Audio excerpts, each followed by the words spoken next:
ಯುದ್ಧದ ಭೀಕರತೆಯಿಂದ ಈಗಾಗಲೇ ಸಿಲಿಂಡರ್ ಹಾಗೆ ಅನಿಲ ಪೂರೈಕೆ ಆಗ್ತಾ ಇಲ್ಲ. ಹಾಗಾಗಿ ಡೊಮೆಸ್ಟಿಕ್ ಸಿಲಿಂಡರ್ ಅನ್ನ ವಾಣಿಜ್ಯಕ್ಕೆ ಅಂತ ಬಳಕೆ ಮಾಡ್ಕೊಳ್ತಾ ಇದ್ರು. ಇದನ್ನ ಗಮನಿಸಿ ಎಫ್ಐಆರ್ ಕೂಡ ದಾಖಲಾಗಿದೆ. ಡೊಮೆಸ್ಟಿಕ್ ಸಿಲಿಂಡರ್ ವಾಣಿಜ್ಯ ಬಳಕೆ ಆಗ್ತಾ ಇದೆ. ವಾಣಿಜ್ಯ ಬಳಕೆಯನ್ನ ಮಾಡಿದವರ ವಿರುದ್ಧ ಎಫ್ಐಆರ್ ದಾಖಲಾಗಿದೆ. ರಾಜ್ಯದ 28 ಕಡೆ ಮೆಗಾ ಕಾರ್ಯಾಚರಣೆ ನಡೀತಾ ಇದೆ.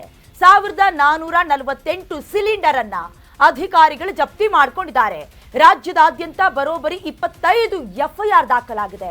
ಅಗತ್ಯ ವಸ್ತುಗಳ ಕಾಯ್ದೆ 1955 ಇದರ ಅಡಿಯಲ್ಲಿ ಕೇಸನ್ನ ರಿಜಿಸ್ಟರ್ ಮಾಡಿಕೊಂಡಿದ್ದಾರೆ.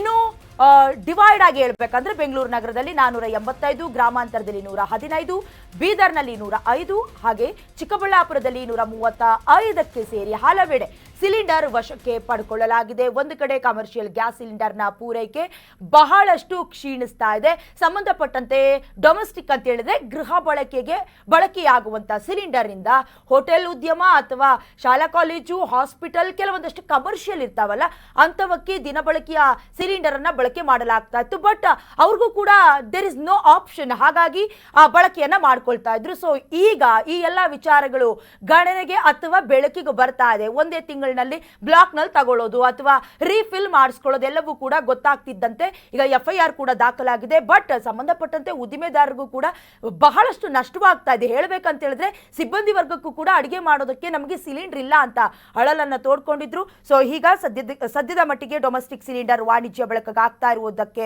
ಸಂಬಂಧಪಟ್ಟಂತೆ 28 ಕಡೆ ಮೆಗಾ ಕಾರ್ಯಾಚರಣೆ ಆಗಿ ಎಫ್ಐಆರ್ ಕೂಡ ದಾಖಲಾಗಿದೆ. ಕರ್ನಾಟಕ ನ್ಯೂಸ್ ಬೀಟ್ ಫಾಲೋ ಮಾಡಿ, ಸಬ್ಸ್ಕ್ರೈಬ್ ಮಾಡಿ.